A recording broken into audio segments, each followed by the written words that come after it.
So we recently received the reveal that we'll be getting a 2025 roadmap for Diablo 4. Presumably this will be coming with the first developer live stream going over the next season or season 8. And more than likely that stream would also be going over the roadmap and all of the information we would be getting for the rest of the year. But in this video, I want to go over 5 of the most important things I want to see in that roadmap. And before we get into the rest of the video, I did want to mention that even though a lot of this list is going to be constructive criticism for the game, I have really been enjoying the game still. Even in Season 7, I've been playing it a ton and been enjoying it, even though most of this list is going to be critical of some of the elements of this season. I've still been enjoying it, and I do also think that the base combat of Season 7 with a lot of the changes is in one of the best spots it's been in, and a lot of the builds are just incredibly fun to play. And that's another reason why I wanted to go over this list, because the base combat is so good that we just need some big changes to a lot of these systems and balancing and some new content, and the game will be in an incredible spot. And these things will primarily be focused on changes to what we already have in the game. It won't be focused on a lot of the new pieces of content I would want to see come to the game, but I do also want to go over a video that goes over a lot of the content I do want to see in that roadmap as well. Now at number 5, I want to see an overall game rebalance, because as we've gone through the life of Diablo 4, balancing has been in a bunch of different positions. We started at the launch of Diablo 4 with the game being much slower in general. A lot of the builds weren't nearly as strong, and getting into a lot of the endgame systems were actually much more difficult. It took a lot longer to get there. Then as we went through seasons, we got a lot of the rebalancing and overhauls to a lot of the systems, and it generally got easier. In some of the seasons, it was actually still pretty difficult, and with some of the new endgame content additions, a lot of that content was also really difficult. But then with this most recent season of Season 7,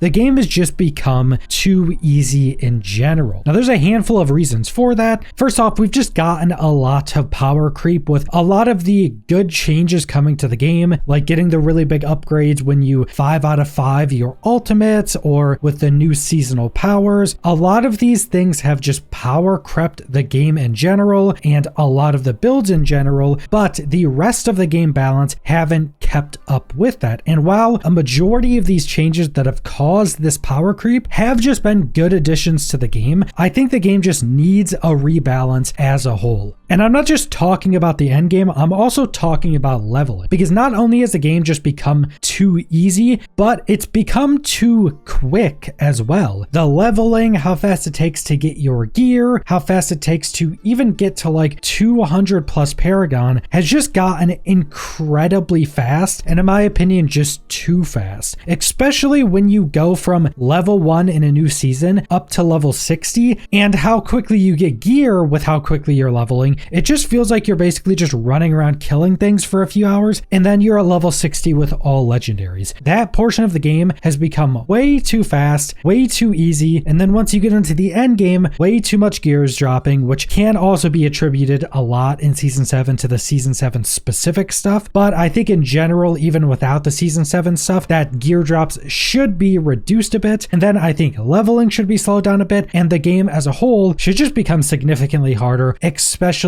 at the later stages of the end game. And at number 4, I have a looting and overall progression rebalance. Now I touched on some of this with the game rebalance in the last point, but that was supposed to be a bit more focused on the overall difficulty and speed of leveling in the game. But this portion is going to be a bit more focused on the looting and kind of the progression in the end game. And I do think some of this can be attributed to Season 7, because the Season 7 mechanics have given us way too much loot. If you reduce the loot in Season 7 by like 300%, you still want to feel like the looting is super slow. So the looting in Season 7 and how much stuff you're getting is just way too overblown. Even when we get new seasonal mechanics with more loot in general in future seasons, I think the overall amount of loot you're getting just needs massively reduced. Because even when we were leveling up in this season, even though that was super fast, fast, we were still getting just way too many legendaries. You would get legendaries super early on, and because we leveled so quickly and because we got so many legendaries to constantly increase our power, we didn't need to do any of the other systems. We didn't need to go temper our gear or try to min-max our gear and get all the correct aspects on our gear to make leveling quicker. You skipped pretty much all of that on your way to 60, and then you already had legendaries super quickly, and some of the more fun portions of the game from previous seasons have basically just been lost going into season 7. It's just all been way too fast. So in general, I think there should be a lot less gear dropping. Even with this season mechanic and future season mechanics, there just needs to be a lot less gear. And as I mentioned in the last point, I think leveling should be quite a bit slower, and I think the end game progression, especially getting up to like 200, 250 Paragon, should also be a bit slower. In fact, I think it should be a bit slower to get up to like 200, 250 Paragon, but then I think past that point could be significantly increased compared to what it is right now, because right now you just get to 60 and get up to like 200 Paragon ultra quickly, and then everything past that is ultra slow. And at number 3, I have an endgame boss ladder overhaul, and not necessarily a full overhaul, but a really big rebalance to the system. Because when you go back to when the boss ladder was implemented, this system was actually pretty interesting. The first iteration only had Duriel as a level 100 boss. All of the other bosses were various levels, meaning once you got to say level 100, those other bosses were generally pretty easy. But then we also got the big implementation of tormented bosses, so you could basically juice up the boss fights to make them level 100 versions and make them significantly more difficult, use a lot more resources, but get a lot more loot out of it. And I think this was actually the most healthy that the endgame boss ladder ever was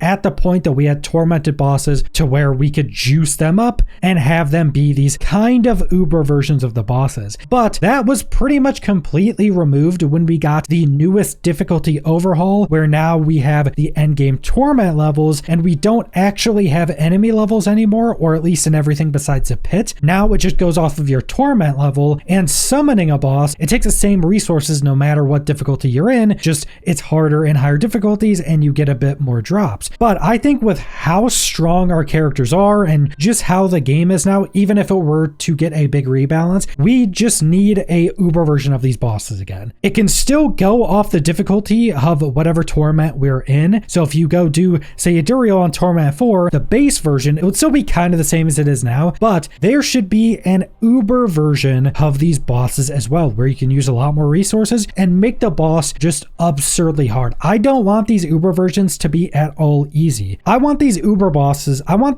versions to be so difficult that a lot of the groups doing rotation boss kills right now would probably not be doing uber bosses unless you had a good group of really geared people. I want them to be that legitimately difficult. That's what they should be. There should be a version of these bosses that's that difficult. And alongside of this, combined with some of the other things I've gone over in this video, I think uniques need to be much less common, even from these bosses. I think as we have it right now, way too many uniques are dropping, especially from these bosses. If you go into Torment 4 and kill 5 of these bosses, your inventory is completely filled primarily uniques, almost entirely of uniques. That's way too much. These uniques need to be much less common than they are, because not only does uniques being this common just kind of ruin the rarity of uniques, like they don't feel unique, they just feel like a slightly different legendary, but this endgame boss ladder doesn't honestly have a super big reason to exist. 99% of the boss kills in season 7 have been because people are searching for mythic drops. 99% of the gear you're getting, or 100% of the gear you're getting, unless you get lucky and get like a 3 or 4 GA unique, are all just being sold because everybody's just looking for mythic drops. You get so many uniques that you're almost instantly not caring about almost any of the loot from these bosses, and the boss ladder was originally put in to give you some more difficult endgame content and allow you to target farm uniques. And currently these bosses are just super easy, and you're not target farming uniques, you're basically just going into this boss room and just getting uniques guaranteed. If you do a handful of these bosses, you're going to get every normal unique you can from that boss. Even if it doesn't have a bunch of other greater affixes on it, that really doesn't matter. You get so many of these things that you just get whatever unique you're looking for almost instant. And at number 2, I have a magic and rare item overhaul, because you've probably noticed in season 7, rares and magic items are completely and utterly useless, especially in season 7 where you get legendaries so fast that you basically just pick up a few base items when you're really low level. Then once you start getting legendaries, you don't even look at any of those items. You just pick up all legendaries and equip them because they have more affixes. Rares are literally useless in the end game because they just have less affixes on them. And when we got the big overhaul to the difficulty of the game, so going into Torment instead of having the old difficulty system, and when getting the item overhaul where it changed rares to having less affixes than legendaries, the developers did mention that they do have plans for the lower rarities sometime in Diablo 4's future. So there is something they want to do with these at some point, and I'm very much hoping that's in 2025. And magic and rare items have gone through so many changes throughout the game's life, even before Diablo 4 is released. In fact, a few years before the game was released, we got multiple quarterly updates going over what we could expect from these items. And they actually work completely differently than they did on launch, because back then, magic items would have, I think, 2 to 3 affixes. Rare items would be able to have 1 or 2 more affixes than that. And then legendary items would basically be rare items. Just one of the affixes would be taken off and replaced with one of the legendary effects. But what was also super interesting on top of that is that the lower rarity you went, the higher roll you could get per affix. So if you went to a magic item, you would say only be able to have 2 affixes, but those 2 affixes could roll much higher than the affixes on, say, a rare item. But again, the rare item could have just more overall affixes. And then the legendaries would work in a bit of a different way. I think that's one of the options they could do. They could just have you go lower rarity and the affixes get a really big bump to how high they could actually roll, which could potentially be useful for certain builds. Like if you had a certain build, maybe you want all of one stat. Like let's take for instance the Lacerate Druid build I've gone over. A lot of the damage of that build is scaled directly off your critical strike damage. So let's say they do this and you can get a lot more stats per affix roll if you go down to, say, magic items. Well, maybe now you want a bunch of magic items because you could get a really high roll of critical strike damage. And I think to make this actually balanced, they could just allow you to also put a legendary aspect on a magic item. So you would have a magic item and you would put a legendary aspect on that. Now you would have a legendary item with 2 affixes that could roll much higher than normal, and then you could do all the normal crafting stuff on that. And that could be the base item that would be completely different. If they were also to do that, I think it would also be really cool if they slightly changed how the tooltip of that item looked depending on the item it started on. So maybe on like a magic item and you put a legendary affix on it, maybe it has some blue effects going through it. If it was a rare item, maybe it has some of the yellow left, and then a legendary dropped item is just the full orange. That could also be pretty cool. I do think they need some overhaul to the magic and rare items of the game to make them useful. And at number 1, we have endgame meta progression. Now this point is kind of hindering on a lot of the other things I went over in this list actually happening. So a lot of the game being rebalanced, getting a lot less loot in general, the game being a bit slower, all of those things, and I think most importantly the loot being massively reduced, would need to happen for an endgame progression system like this to exist. And what I'm talking about is kind of similar to how PoE does some of its endgame passive trees. If you've never played PoE 1 or PoE 2, they have passive trees for pretty much all the endgame systems that as you partake in that endgame system, you'll start to earn points to put into these passive or these skill trees to buff up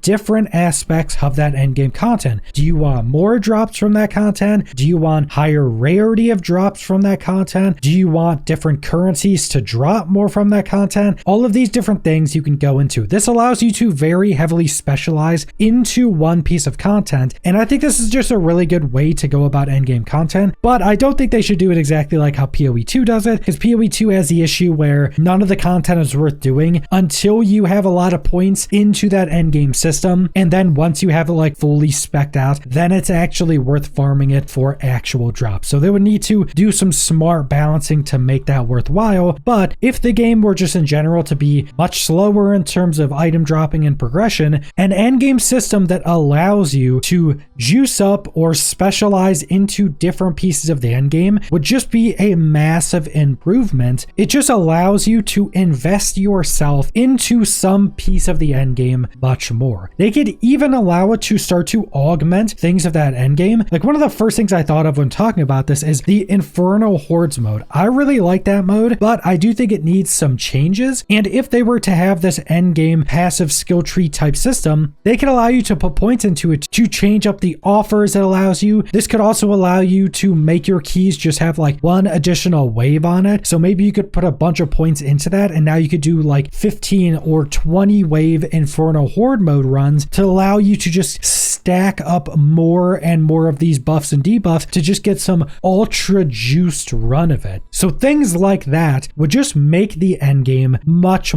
better in pretty much every way. It also just allows them to add a lot more ways for the players to dictate their difficulty, because I also think what would be really cool is if we're progressing through these, say, endgame skill trees for the systems we're doing, what they could also allow you to do is maybe just have some smaller options in there that buff up different parts of that endgame system, or you could get bigger buffs to that endgame system, but it also gives you debuffs. So it's kind of like choosing Infernal Horde buffs permanently for that game mode through those passive trees. So maybe you buff up Nightmare Dungeons and you get a lot more Obdicite from everything in there. But now maybe when you go Nightmare Dungeons, enemies have a lot more health. Maybe you come across a lot more packs of elites, and the elites do a lot more damage or have a lot more affixes on them or something like that. So you could kind of choose to just go with the lesser buffs that don't have downsides, or go full into the downsides to make the endgame systems much more rewarding, but also much more difficult, which also goes back to the game rebalance. That would be another way to just allow the endgame to be much more difficult. And on top of all of that, I think an endgame passive skill system like this would also allow them to just add a lot more items into the game, like have new currencies for different things you can do, have new item drops that are kind of specific to that endgame content that maybe do something different. Like maybe you could do Infernal Hordes and maybe you could get this more rare item drop when you put a passive point into it that allows you to like buff up a Infernal Horde mode's key specifically even a lot more, or do something else on top of that. So there is a lot they could do adding a system like this specifically targeted at making the endgame more difficult but more rewarding.